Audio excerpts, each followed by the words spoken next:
Thanks for spending time with us today. If you're new, I'm Rip Esselstyn, the founder of Plant Strong by Engine 2, and your host on this journey to eat more plants. This season of Plant Strong, our theme is the heart of a hero.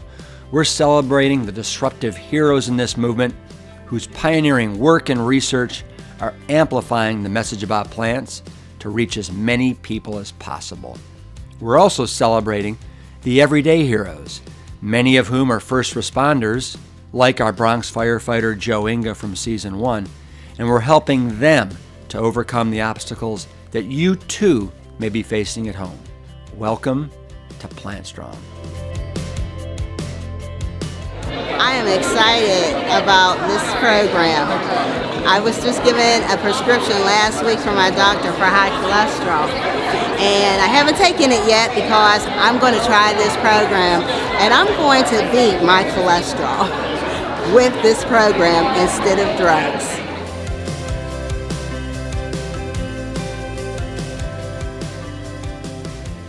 Today we are celebrating a fierce and fearless hero in the Plant Strong movement. Her name is Dr. Michelle McMackin, and as you're going to hear, she is in the trenches doing the day-to-day work by prescribing plants to her patients at Bellevue Hospital, the oldest hospital in America. And by doing so, she is literally carving a pathway within a super traditional setting so that other providers may follow in the slipstream. I think you're going to be inspired by her story and be hopeful that healthcare is finally catching up to what we all know to be true. Once doctors experience the joy of helping their patients get in the driver's seat with their health, they're going to discover the most rewarding work on the planet. Enjoy this super poignant conversation.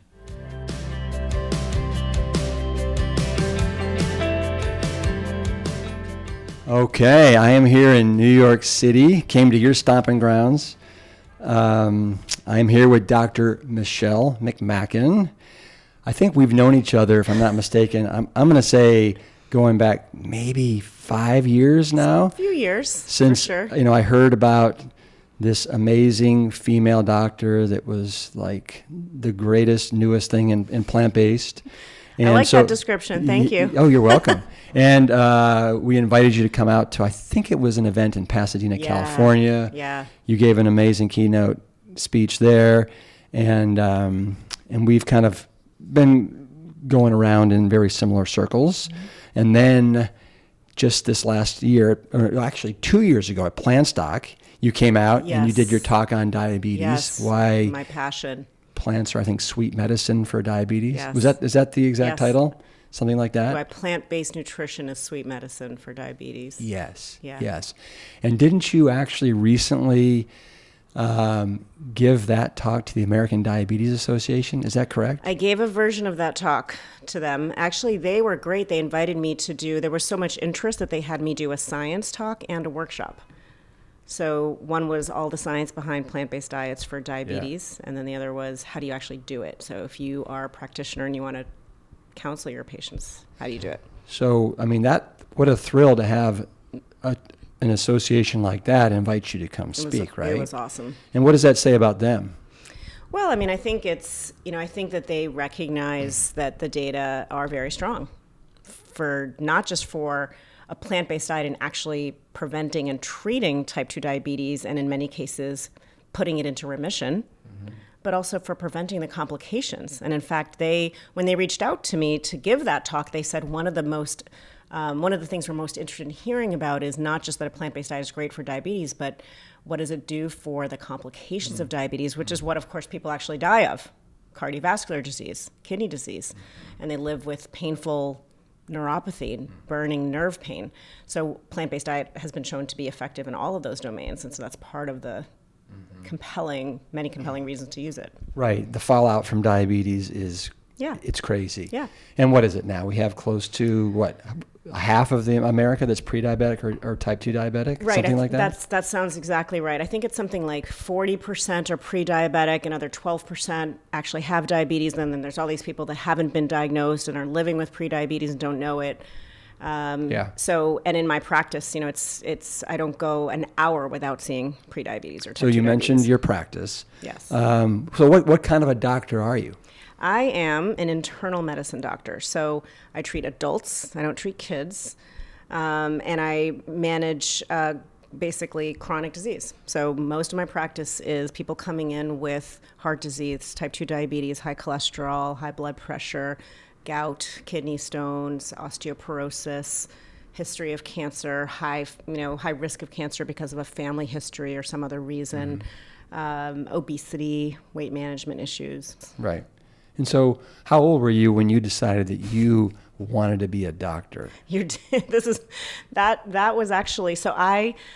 Why are you laughing? I'm just laughing because it was not a very linear road for me. So I went to college. We like zigzags. Yeah, it was very zigzaggy. Yeah, I mean, I didn't take any science classes in college. I was an English major. I loved to read and write papers on books and analyze. And towards the end of college, because my parents are scientists, they were bugging me. They said, take a science class, and I took, one semester of chemistry just to please them, and then I got out. Yeah.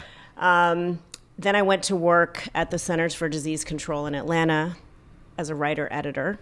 And through my experience there, I decided I wanted to go to medical school, not to necessarily directly take care of patients, but to go on outbreak investigations. I saw these public health folks going out and investigating spreads of viruses, and it sounded really cool and exciting. And I thought, I'll go to med school and I'll get a degree in public health and a medical degree, and I'll do that. And so I enrolled. I had to then take all my science classes. So I went and took all my science classes. I did a post-bac program, took general chemistry, organic chemistry, biology, and physics all in a year. You can remember all the courses you took. That's impressive. Well, it turns out I loved them. Yeah. I actually loved them. I was like, I actually was meant to do science. And I loved organic chemistry the best. And it got me all fired up. I got to, came to New York, went to med school. Where'd you go to med school? I went to Columbia. Okay. Yeah. And about halfway through med school, I realized, I don't want to go on any outbreak investigations. I just want to treat asthma and blood pressure. And, I want to be a primary care doctor. Yeah. And I want to know my patients for years and be sort of their person that they trust and that helps them take care of their health. So that's what I did. Okay. But I was not a traditional student. I mean, I started med school when I was, I think, 28. Okay. And so you're currently at Bellevue. Is that where you came out? And have you been there your whole career? I have been there my whole career. So after medical school, I did my internship at Cornell, also here in New York, and residency. And then this was my first job. So now Bellevue has the distinction of being what exactly? So Bellevue. So it's funny. A lot of people, when they hear Bellevue, they think of a psychiatric hospital. So let's let's talk about that. Let's get that out. So Bellevue does have a long history of providing mental health care. It has probably, I think, something like either the most or among the most psychiatric beds of any hospital in the country. Wow. But Bellevue is a regular hospital, so we are a tertiary referral center. We're a level 1 trauma center. We have state-of-the-art everything. So everything you would ever need in a hospital, we have. And we actually happen to be the oldest continuously operating hospital in America. So when was it? I think 1736, I want to say, is when it was founded. And it's almost 300 years. It's getting up there. Oh. Yeah, it's pretty cool. So it's a place with tons of history, tons of amazing innovation, and the first maternity ward, the first ambulance, all of these really cool things that Bellevue has done over the years. They have a TB sanatorium. You can actually still go to these places, still exist within the actual hospital of Bellevue. So it's a pretty cool place. Okay, and so how long have you been there? So I have been there since 2004. 2004. 15 years. Okay, 15 years. Yeah. And so when did you start to sniff around and discover this kind of lifestyle type medicine? Yeah, so I basically had a very traditional sort of standard practice for the first 9 or so years that I was there, where I would patient would come to me with high blood pressure or high cholesterol, and I would say, hey, your blood pressure is a little high, your cholesterol's high. You might want to eat a low-salt diet, avoid fat, something that I had absolutely no idea. I had no evidence base for saying what I was saying because I'd never been trained in nutrition, right, like most doctors. And then I would say, eventually I knew they would probably end up on meds because I hadn't really given them any real advice. And they would come back to me, and sure enough, the next visit I would say, okay, well, that didn't work, so let's start medicine. And it was not until 2013 when I had been at that point a primary care doctor for 9 years, was really starting to, quite honestly, feel pretty burned out. Being a primary care doctor is a lot of work. Mm-hmm. It's not just the the number of patients you have to see per day, but it's also all the forms and prior authorizations for medications and all the paperwork that goes with it. And most of all, I think I was feeling like what I am is, I'm connecting with my patients, but not on the deepest level that I can. And it was very much, this circle of more and more medication and feeling like I wasn't actually truly intervening.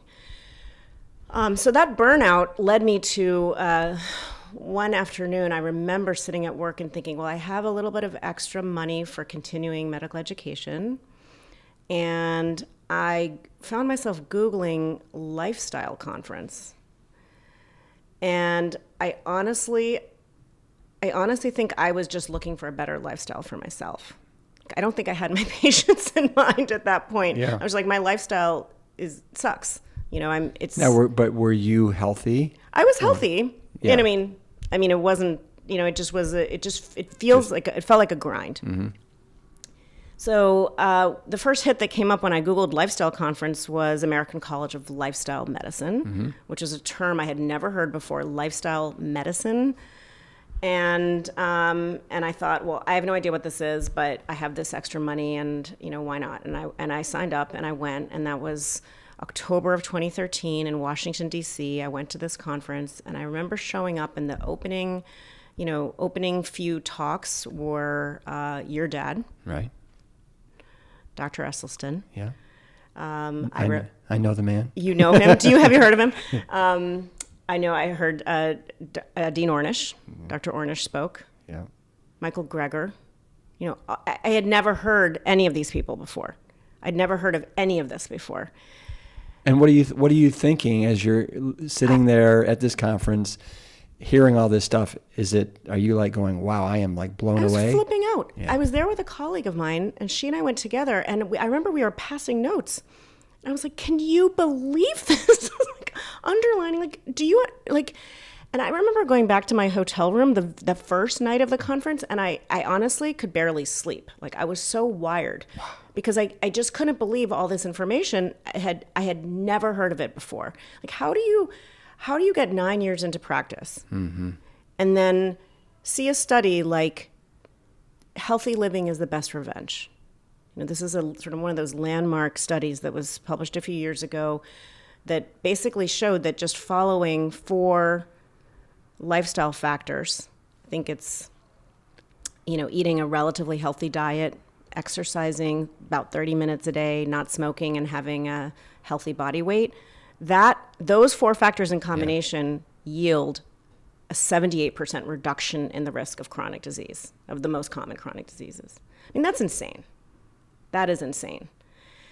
So, and yet I remember from that study, only like 9% of people in that giant study were actually doing it. So then there's this huge gap between what is clearly beneficial for people and what people are actually doing. And so you're realizing there's a gap in my education. There's a gap in what people are doing. There's all these gaps, and I have to start making up for lost time. And I can't go back to my office without incorporating this in my practice. Like it's yeah. There's just no way. Well, I think at this point, once you have the knowledge you were starting to gain, yeah. It's unconscionable, and it almost, you probably feel like it would be egregious. Exactly. And then, but there's still that gap that I never got the training. Right. So what did you do over the next, I don't know, how long did it take you before you felt comfortable practicing this type of lifestyle medicine? So literally the Monday morning that I got back to work, like I was like, I'm not wasting any time. Right. The Monday morning that I got back to work, I remember my 9 o'clock patient was a patient that, I'd known, and I had already been her doctor. And she was living with type 2 diabetes. She was living with heart disease, high blood pressure, and high cholesterol. She's from West Africa. And I sat down and I spoke with her for the very first time. All I did was say, "What do you like to eat?" Yeah. And it was a question I had basically never asked a patient before. Right. I was like, I don't have to get training to ask, what do you like to eat? Like, that's... Don't have to get permission from the hospital. Right, that's right. Hopefully not. And she told me. And I thought, well, I'm starting to get a sense of what the overall framework of evidence supports as far as what's a healthy eating pattern, and what you're eating is not super consistent with that. And I remember sitting down with her and saying, okay, well, I know one thing for sure, it's not controversial, you should probably eat more fruits and vegetables. Yeah. So how are we going to make that happen? Which ones do you like? Which fruits and vegetables do you like? Can you and I set a goal that you're going to have 5 fruits and vegetables per day between now and the next visit? Because she was already eating some. And she said, that's great. And we just kept building from there. I mean, it was just kind of winging it, honestly. Right. But it worked. And I started doing it with lots of patients. I started doing it with almost every patient I saw. And so was that your kind of, your methodology was to say, what it. do you eat? And then can we add more fruits and vegetables? Yeah. Maybe, I mean, is that like a first step then, would you say? Listen, if you bring up, in my experience, when I bring up food with patients, the vast majority want to talk about it. So that was the first realization. This is not something that people are like not wanting to, they were engaged and they wanted to hear what I thought they should be eating. So that was very empowering for me to know that. And then I realized I also have a responsibility to educate myself further. Yeah. So I started with sort of that low-hanging fruit, which is fruit and vegetables, exactly. and then sort of building from there as I started doing more of my own research, reading papers and getting educated about nutrition. And as I was doing that, I was starting to see results in my patients from these little snippets of conversation throughout multiple visits. And their cholesterol was coming down, their blood pressure was coming down, their blood sugar was coming down, they were losing weight and they were feeling better. I mean, not everybody, but enough people that I knew that this was working, and they were so excited to talk to me. It was like just enriching our relationship, the patient-doctor relationship. Yeah, so give me an idea. So you come back Monday, you start talking. Like, how many patients on average do you see on a given day? And what kind of time do you have to see them and talk to them and give them this information? So I'm scheduled usually about 8 or 9 patients in a half day. Which is actually pretty good for an internist. I think I'm not in private practice, and in private practice, people actually see even more patients. I get about 20 minutes per patient, and the catch is that the majority of my patients do not speak English as a first language. So I'm doing this across culture and across language. So that's a pretty challenging demographic. Yeah, I mean, I speak Spanish, so that that helps with a lot of my direct communication with many of my patients, but the rest of the time I'm using phone interpreters. So we've each got a phone in our ear, double-headed phone, and I'm asking, what do you like to eat? What do you like to eat? I like to eat this, I like to eat this. And we're going back and forth, and it slows you down, but it's really cool because you're learning about culture and family and tradition. And then I'm on Google the whole time, Googling what they're saying that they like to eat. Okay, so you're from West Africa. And I've never heard of that food, and I'm Googling it, and I'm pointing at the screen with the interpreter, and we're talking about what that is. And what I'm doing is I'm a detective trying to figure out what are the whole plant foods that you grew up eating and that you like to eat, and where can you get them here in New York. That's kind of cool with the interpreter too, because now everything's slowed down a little bit, and you kind of get to that is true. Maybe analyze it a little bit more, think about it a little bit harder. I like that. It's really fun. Yeah. And actually, the other thing is that the interpreter's learning along with us. And a lot of times after we hang up, the interpreter's like, I didn't know that. Yeah.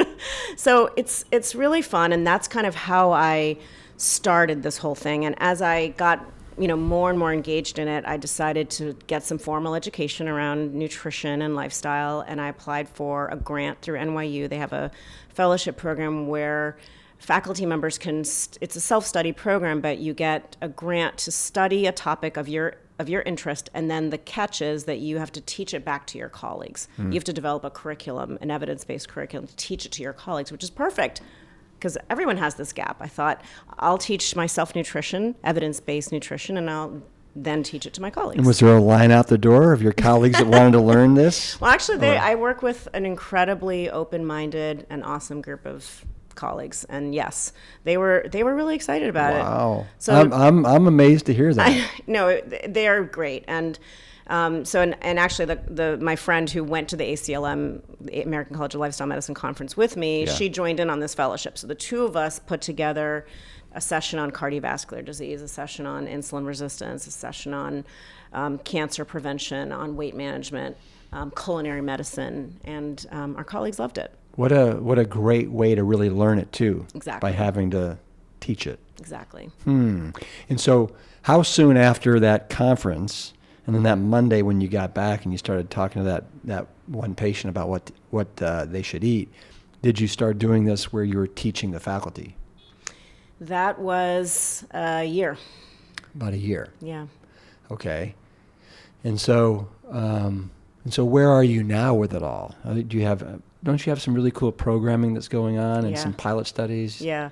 So essentially we rolled out that program to faculty, and then it was very well received. And I then started teaching the doctors in training at my hospital. Started rolling out the curriculum to them. So these are the doctors that they've finished medical school, but they're in their residency training. About 3 years ago, got invited to speak for the medical students, and I've been doing that, teaching nutrition there. It's not a lot of time. I'm not given a lot of time in their curriculum, but it's a start. At least I have contact with them. And we started doing plant-based healthy eating challenges for staff at the hospital, like a 21-day kickstart for staff, which is really fun. And so we basically got this like 360 education. So it's not just the senior physicians, it's the junior physicians, the physicians in training, the medical students, the medical assistant, the nurses, the diabetes educator, everybody sort of culturally shifting towards this approach of what we know is really the most health promoting way to eat, which is plants, eating whole plants. So at that point, I was living in this world and helping shift the culture along with my colleagues, and I started hearing about this person, Eric Adams. Eric Adams, who is the borough president of Brooklyn. Yes. I remember I think I first heard about him through the New York Times. That piece in January of 2017. Something like that. And I had Eric on the first season of Plant Strong. What a dynamic, amazing man. Amazing. But so I heard about him, and I remember starting to follow him on Twitter and trying to engage him. Like, this is amazing. Like, this is so great. You're in a position to really affect so much change. And so I started to sort of dance in similar circles. And then it came to the point where I was invited, along with some other experts here in New York, to go to City Hall, to the deputy mayor's office, to talk about the possibility of launching a plant-based initiative somewhere in New York City. And the idea was that we really wanted to have a program that would serve New Yorkers who otherwise may not have access to information about how a plant-based diet could benefit them. So that people who are living, for example, with type 2 diabetes, the way Brooklyn Borough President Adams was, would have access to hear, this is a potentially life-saving approach to treating your type 2 diabetes. So the decision was made to put it in the city's hospital system, because the city's hospital system is open to everybody. It's a safety net hospital system, and it serves everybody regardless of ability to pay. And then specifically, because I am at Bellevue Hospital, the decision was made to house it there. And Borough President Adams was absolutely instrumental in making this happen. Without him, this absolutely would not have happened. So it was a huge privilege to learn that New York City Health and Hospitals, the hospital system, was willing to invest in a plant-based lifestyle medicine program. You know, it's one thing to hear, you know, we'd like for you to do this, but for the hospital system to say, yes, we believe in it enough to support 4 physicians and a dietitian and a health coach running a comprehensive team-based program to serve New Yorkers and helping them transition to a plant-based lifestyle. Right. And so when did this roll out, this initiative? So it was, the initiative was announced last August of 2018, and then we officially launched in January of 2019. Right. And how has it been going? It's been going awesome. It's been going really well. In fact, when the announcement was made in August of 2018, we weren't sure how it was going to be received, to be honest. And I personally decided to put plant-based in the title because I had a suspicion that there was enough interest in the general public that I wasn't just going to call it like the Bellevue Lifestyle Program. I was like, I'm going to put plant-based in the title because I think that's actually going to attract people. We're in an era where people know about plant-based diets. They may not know how to switch to a plant-based diet or a healthy way to do it, but they're interested. And I wanted to really legitimize the fact that this is a extremely beneficial therapeutic approach to treating and preventing chronic disease. So I'm like, that's going in the title. So we announced this in August 2018, and the response in New York City was so immense that we actually had to start a hotline and a waiting list. Literally a hotline. I joke it was a broccoli hotline. Right. Like patients basically like calling the broccoli hotline, I want an appointment in the plant-based program. So we got this huge waiting list that because we still hadn't finished like all the hiring and everything for the program. So this waiting list developed, and at its peak, we had almost 700 people on this list waiting for an appointment for a program that was designed to serve 50 to 100 people in its first 6 months. So we got cracking.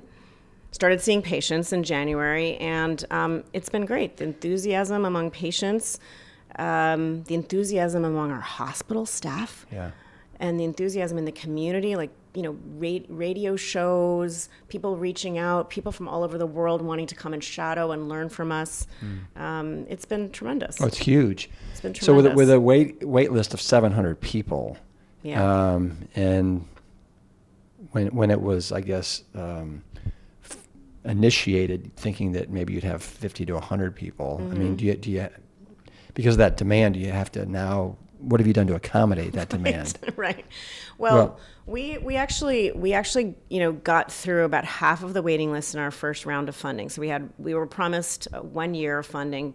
We started in January, and we just found out we're getting another year funding, which is great. So that was renewed, and we're hoping to continue to get through that list. And now, of course, we have more people coming on the list. So I think what this does is it makes it very clear to not just our hospital system, but really the world, that this is an approach that people are interested in and that we need more of.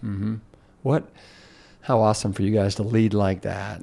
And it's an honor. Yeah, no, you guys are really changing the game. That's fantastic. And to think, and I'm sure there's a lot more things that you're doing that I'd like to hear about, but to think how far you've come since that one conference in 2013. I know, right? To now helping hundreds and hundreds and thousands and being an example for other hospital systems around the world. I mean, that's impressive. Yeah, it's I've really have been trying to make up for lost time. Filling in the gaps. Who are some of your heroes? And it doesn't have to be necessarily only in the plant-based movement, but just maybe in life. So, well, you know, I think that the first that come to mind are in the nutrition space, just because I spend so much of my time revolving there. And I think the people that I most admire are people who really, really know the science and yet are very practical in their approach with people and compassionate in how they approach people. So Brenda Davis is one example. She's someone I absolutely adore and admire. Yeah. I think it's that blend of, she knows the science like nobody's business. But when it comes down to having a person in front of you, it's you have the science with you, and that's going to guide you in how you treat somebody. But then you have to think about, how is this human being who I'm sharing an experience with going to actually change their life? Because as you well know, for lots of people, this is a huge change, huge change, and people face all kinds of barriers.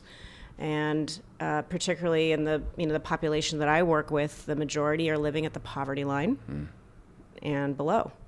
And they have lives that are very, very demanding and challenging, and sometimes don't even have access to some of the healthier foods that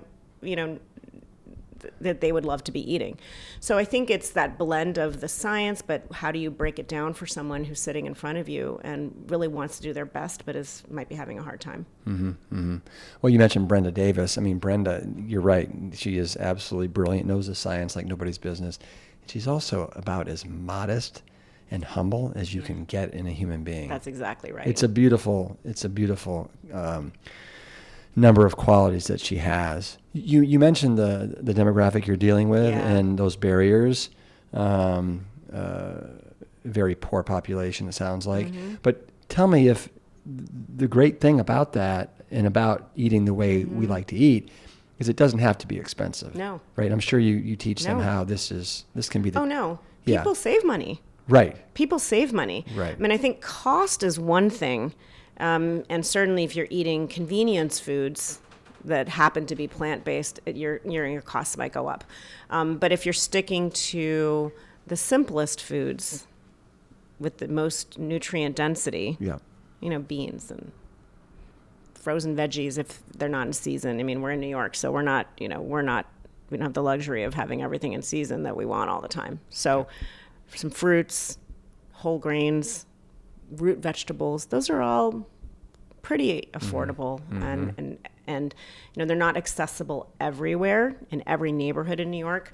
But as far as cost goes, they are within reach of many, many people. And my experience has actually been with this, very culturally diverse patient population that I take care of, is that many of these foods are very, very relevant culturally already. And so it's not been such a huge stretch to get people to start to use these foods to crowd out the other foods they were eating. They just didn't really fully understand. When I say, what are the foods that you think are making your cholesterol go up? They'll say something like bread. And I'll say, well, it's actually, no. It's, that's depending on what kind of bread you're eating, it might not be the healthiest kind, but that's not necessarily what's driving your cholesterol up. Yeah. They just have never heard a doctor say, well, eating chicken 3 times a day is a problem for your cholesterol. Right. They've never heard that before, but they believe I have credibility to them. Yeah.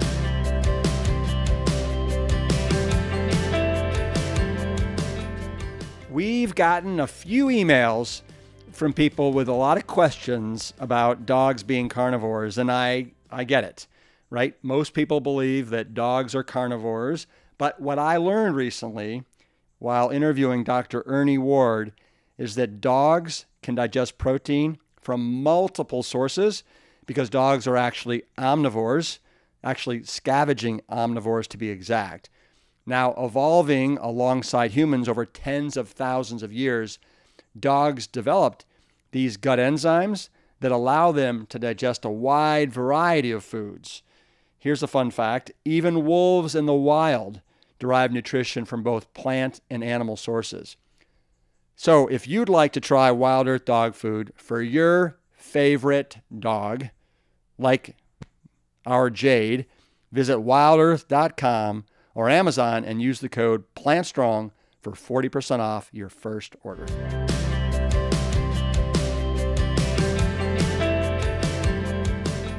I read recently an interesting fact when it comes to saturated fat. The number 2 source of saturated fat in the American diet comes from chicken. Correct. Right? I mean, because we're eating so much chicken, right. And it's about, 30% saturated fat, I think? I don't know the exact number, but it contains quite a bit, and we're eating quite a bit. Yep. So that's a cross product that adds up.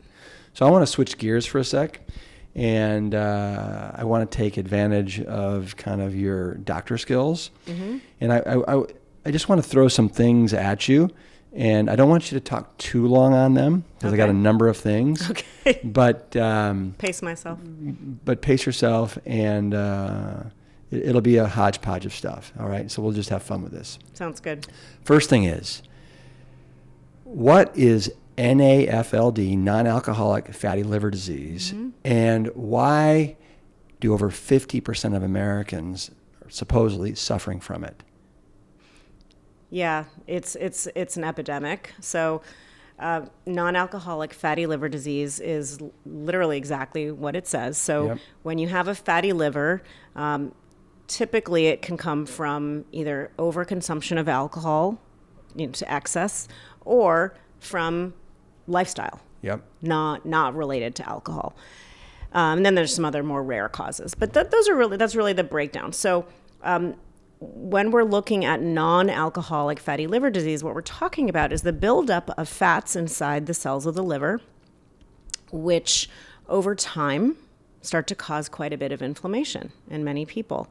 And when you have chronic inflammation for years and years, that actually can lead to cirrhosis, which is the scarring of the liver. You start to get decreased liver function, and ultimately that can end up in someone needing a liver transplant. In fact, non-alcoholic fatty liver disease is, I think, slated to be the number one indication for liver transplant, if it's not already. Right. Because now we have good treatments for some of the other causes like hepatitis C. Yeah, I just find that to be dumbfounding that because of what we're eating now, the horrendous things we're putting into our mouth, the number one cause of fatty liver is not alcohol. It's actually all the it's just what calorie-rich and all day processed long. crap. Yeah. What is metabolic syndrome? I'm sure a lot of people hear about this kind of syndrome, but what is it? And again, why do so many people have it? Well, that's a good segue from fatty liver, because metabolic syndrome is essentially the grouping of problems with blood sugar or insulin resistance, as well as high blood pressure, high cholesterol, and usually an elevated waist circumference. So you're carrying the extra fat around the middle. And also very, very common and coexists with fatty liver disease, because when you carry fat around the middle, it tends to also deposit in your organs, like the liver. There you go. Okay, so again, diet related. I'm sure these are things that you see every day in your practice. No, I don't see them every day. I see them every hour. Okay, every hour. That's right. Every 20 minutes. Just about. Every now and then I have a young, supposedly healthy individual who does not have these conditions, but these are very common. So right now I want to play a game with you, and this is good or bad, okay? I'm going to say something, you tell me if it's good or bad, and then you say why, and we'll try and keep the answer to a minute, okay? Okay. First thing, nitric oxide. Good. Okay, why is it good, and how do I get nitric oxide? Nitric oxide is great for your blood vessels. It helps the lining of the blood vessels stay healthy and helps the blood vessels function so that you can bring blood flow to all the organs that need it when you need it. Right. What's a great source of nitric oxide? Leafy greens. Leafy greens. There's a lot of dialogue right now around saturated fats. Yes. Good, bad, obviously, and I think in our camp, we believe saturated fats are unnecessary. We don't need them, and they contribute to, you name it, cancer, heart disease, insulin resistance. Keto, paleo people, they're like, oh yeah, saturated fats are good, right? It's like the lifeblood of their program. What do you think? Well, I don't think it's a belief that we don't need them. We don't need them. Right. We just don't. We are capable of making saturated fats if our bodies need them. We don't have to consume them. And when we do consume them, they are directly shown to cause inflammation in the body, and they're the number one reason that our blood cholesterol goes up. And they are the most potent trigger for fatty liver. more than eating pure candy or juice or soda, like almost double. So consuming saturated fats is extremely harmful, and especially when you consume a lot of them. And I know you were just at a conference this last weekend at Montefiore with Dr. Robert Osfeld. One of the speakers there was Walter Willett, correct? Yes. And he gave a talk, and one of the things he talked about was kind of why plant-based fats are healthier because of the ratio of polyunsaturated to saturated. Well, he showed a great slide that was basically, of all the different types of protein sources that are out there, or I should say foods that are highest in protein, which ones have the most optimal ratio of polyunsaturated fats to saturated fats. And it's all the plants. So I think on that particular slide, it was lentils, tofu, and almonds. Right.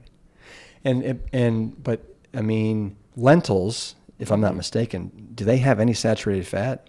Maybe a minuscule amount. Right.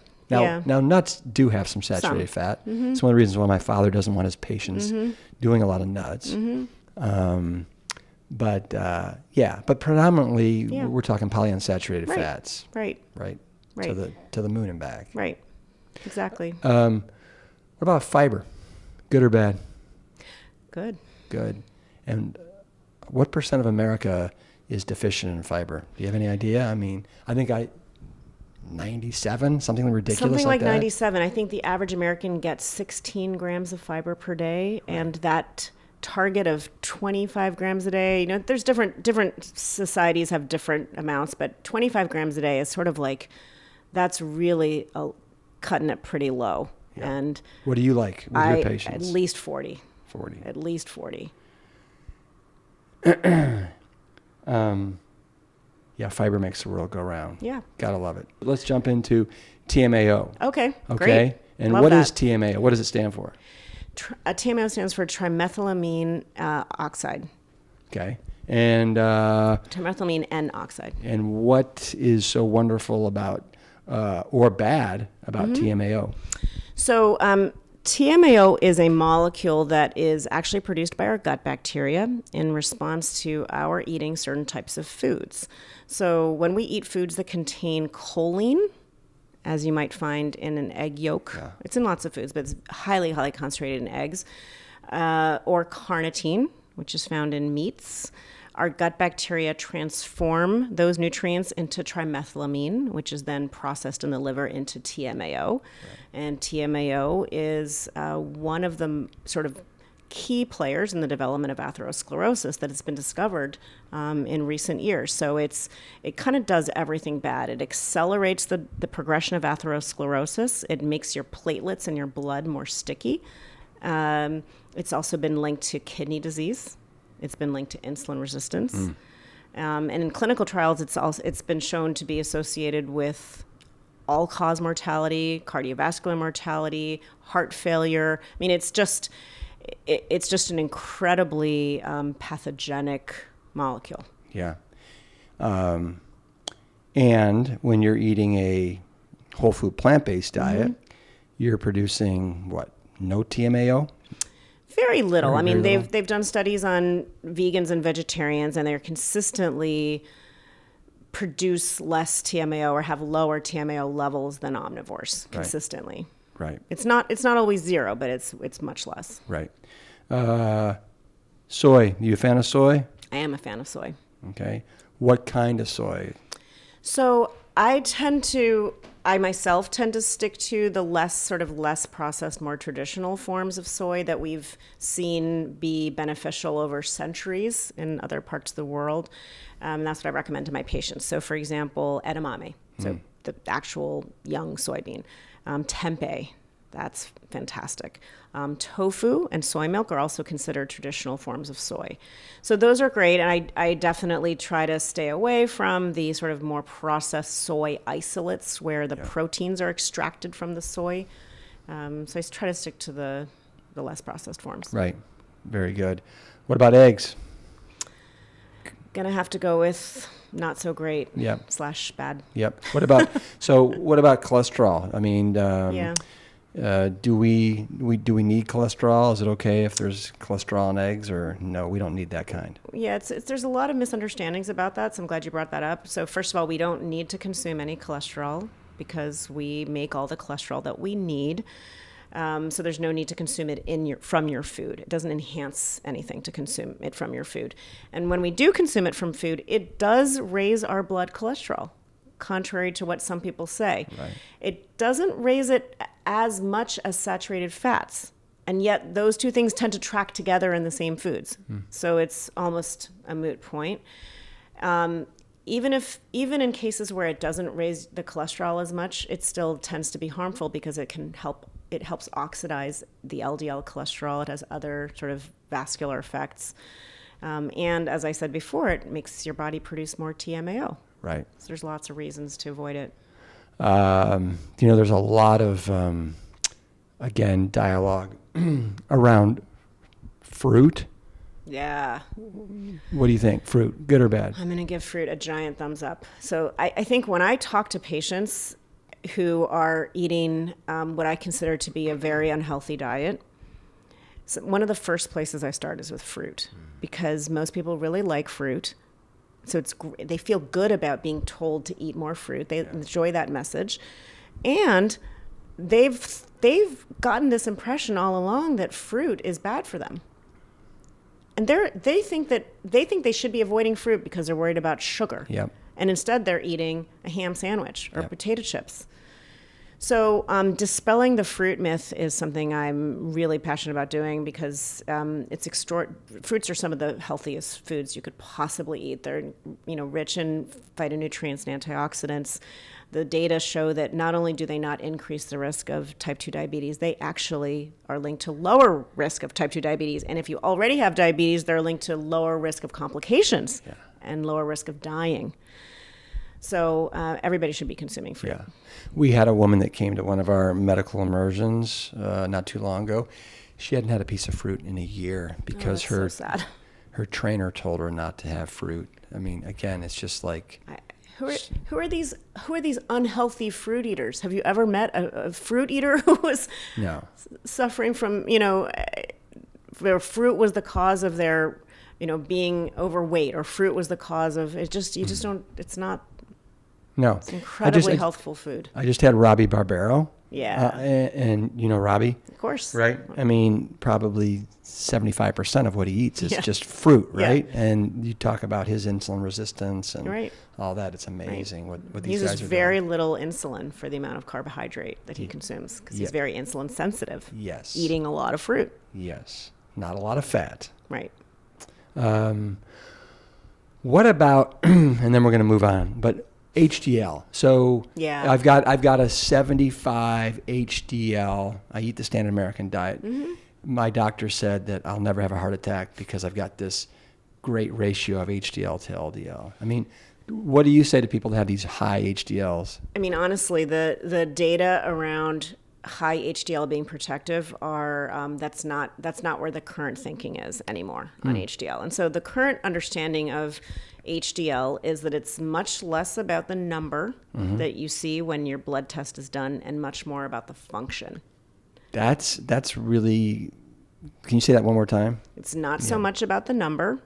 It's more about the function of your HDL molecules that you do have. Okay. And the number that you're seeing has nothing to do with the function. Uh-huh. And when you say function, what do you mean by function? So HDL sort of functions as a scavenger molecule, soaking up extra cholesterol that you don't need and helping the body process it safely and get rid of it. So that's the first function. So if this is a very crude analogy, but if you think of HDL as a garbage man, if there's not a lot of garbage to clean up, you don't need a lot of garbage men. Yeah. So the function can be measured in research studies. There's no real clinical assay for the function yet, but we know that every now and then I have a plant-based eater who gets worried that their HDL maybe has dropped because they're consuming less, say, saturated fat, saturated fat will drive up your HDL number. And yet, the more saturated fat in your diet, it will render your HDL molecules pro-inflammatory instead of being anti-inflammatory. So then you have garbage men that are not cleaning up the trash. So it's almost like a rogue HDL. Exactly, a rogue HDL. I like that. So the current thinking around HDL is it's much more about the function than it is about the number. Right. I know that people ask my father about HDL, and Sure. my father says, you look at some of these populations that don't have heart disease, that don't have diabetes, and they have HDLs, some of them in the the low 20s, the low 30s. Right. So Right. yeah.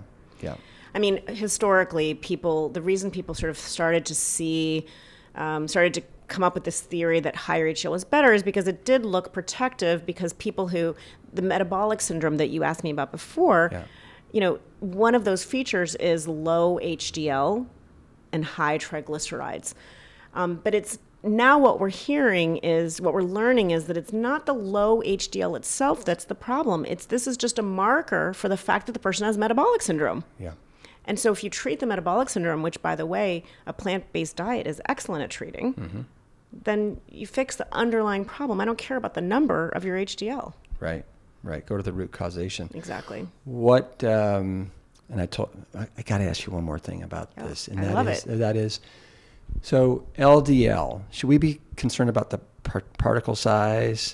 Like if it's a big fluffy or if it's a small dense? That is also a very pertinent question in 2019. But I think the basic answer to that is that what we care the most about is the total number of LDL particles.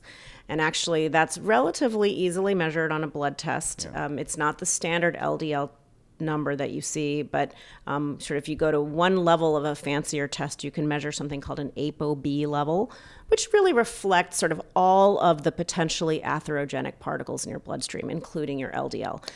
And that's really considered the best indicator of, what is the atherogenicity of your cholesterol profile. What does that word mean for people that may not know? So atherogenicity basically means the propensity of the types of cholesterol that you have floating around your bloodstream to cause cardiovascular disease. Got it. Clog up the arteries. Right. Going into 2020, Yeah. what are you most excited about?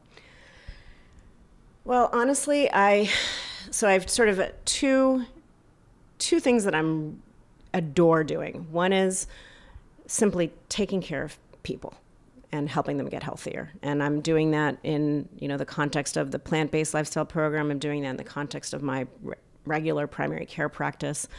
And so that's going to keep going. And I'm hopefully going to be able to do more work in terms of helping others start similar programs. Just all the people that have reached out to me, hey, how are you doing this? What are you learning from it? What's going well? What have you learned?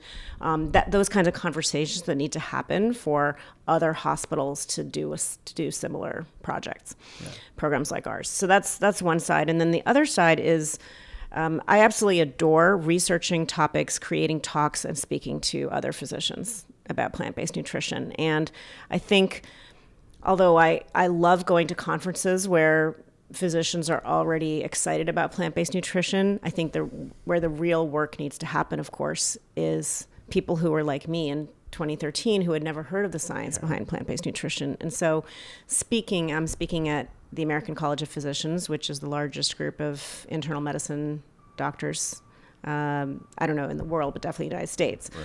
And I spoke there last year in 2018, and I'm going to speak there again in the spring of 2020. And it's a huge opportunity. They don't have a lot of talks on nutrition at a standard medical conference and for internists. And so when I spoke last year, on food as medicine, they set me up in this room that held 700 people, and there was a line out the door. They actually had to have people leave. They were like, we're gonna have to call the fire marshal because there's too many people in this room.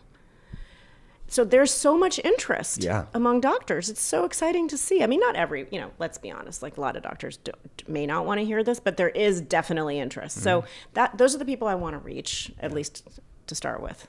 Well, how long do you think it'll be before we have, I'll just throw out a number, 50% of doctors that have bought in and are practicing this to their patients that need it? Well, I think we've made a lot of progress in the last 5 years. I mean, it's definitely not linear, it's exponential.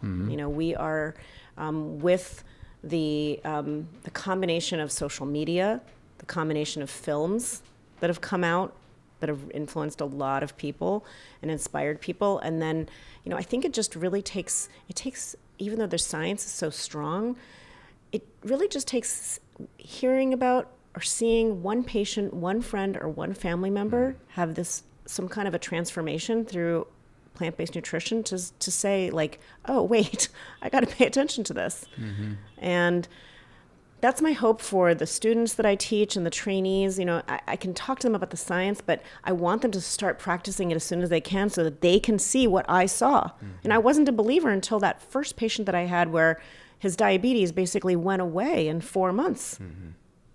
And I didn't think patients could, I was one of those people that said people won't change. Mm-hmm. But it's like, just try it. Just talk to people. Not everyone's going to change, but many people are, and they deserve to have the information. Mm-hmm. So my mission is really to help physicians see that it's not that hard to talk about it. It doesn't, it can take time, but you don't have to use up a lot of time. And then you'll see, when you see 1 or 2 patients start to get healthier, you're going to be hooked like I was. Well, and they're also hearing it from somebody that in their heart of hearts knows and believes that this is right, what can fix whatever ails them. Yeah. As opposed to a doctor that is like, yeah, you could look into this. Most people can't do it. It's too hard. It's too expensive. Yeah. You're eating twigs and berries. Who wants to do that, right? Right. So you got to own it. Yeah. You got to live it. I mean, you don't. And not every physician is gonna. I tell them you don't have to be plant-based yourself to start talking about nutrition, but it sure does help if you start thinking about how you eat too. And the fact that it may be hard for you to change your diet, you can own that and use that when you talk to your patients. Say, I'm on a journey too. I'm trying to do this too. Yeah. We're all human. Well, not everyone. But yeah. But yeah, I think things are changing quickly, and I'm hopeful. I'm very hopeful for the future. Mm-hmm. No, I've never been as hopeful. It's just it's crazy, and I think awesome. And I've talked about this before on the podcast, but I truly believe that this is the silver bullet that in many ways can, cure our healthcare costs. It can help mitigate climate change. Of course. Obviously, all the unnecessary killing that's going on right now on the planet. Yeah. I mean, it's just what a wonderful solution. Win-win-win. Win-win-win. And you are winning big time. So, Dr. Michelle McMackin, boy, to think how far you've come since 2013, it's pretty staggering. Yeah. So I want to thank you for having the heart of a hero, for being a game changer in your profession, for being such an inspiring, beautiful physician that not only physicians but also women can see. Wow, I want to do what she does, and just great work. Thank you. Thanks for those words. Appreciate it. Oh yeah. And with that, let me just do my sign off. Peace. Engine 2. Keep it plant strong. Love it. When I spend time with Dr. McMackin, I leave with a huge smile on my face because she makes me realize just how much the field of medicine is finally coming on board with this whole plant-based message. And it makes me feel so hopeful and encouraged. It is a Herculean effort to do what Dr. McMackin has been doing, working tirelessly within her practice to care for patients while innovating and piloting this premier plant-based program that's making it easier for others to do the same. And I feel pretty confident that history will look very kindly on Dr. McMackin and the monumental efforts that she has made in bringing this message into the mainstream. I appreciate the time that she gave me, and I'm confident that we will visit with her again in the future. If you want to follow her on social media, we will link her Instagram in our show notes.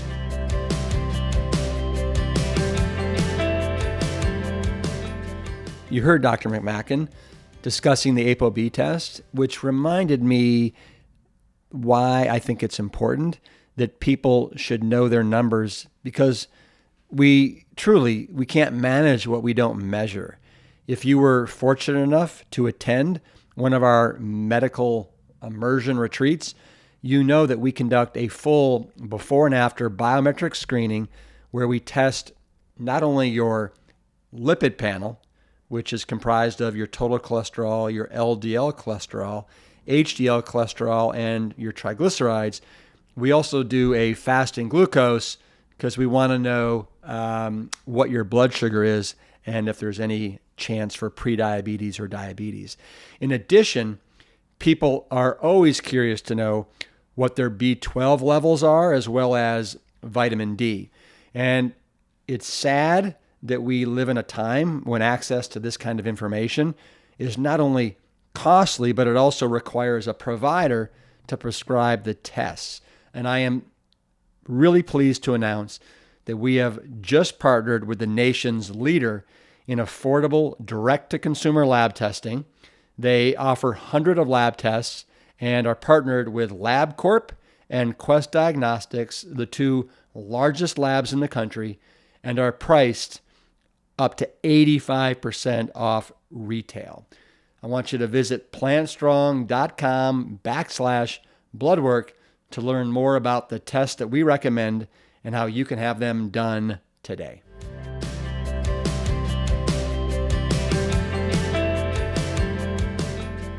You heard me mention Brenda Davis. For those of you that don't know, Brenda is probably one of the foremost plant-based nutritionists on the planet, and she will be joining us for our 9th annual Camp Plant Stock event from August 14th to the 16th, just outside Asheville, North Carolina in the Black Mountains.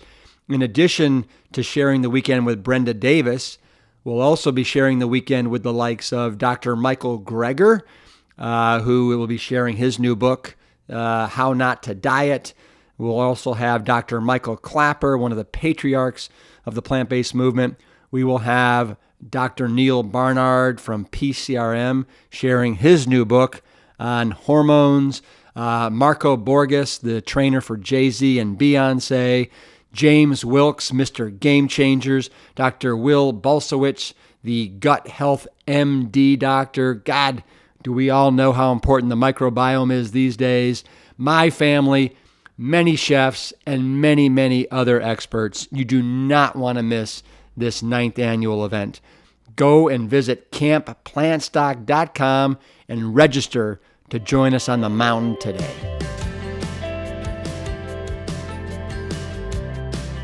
Thank you for listening and subscribing to our show.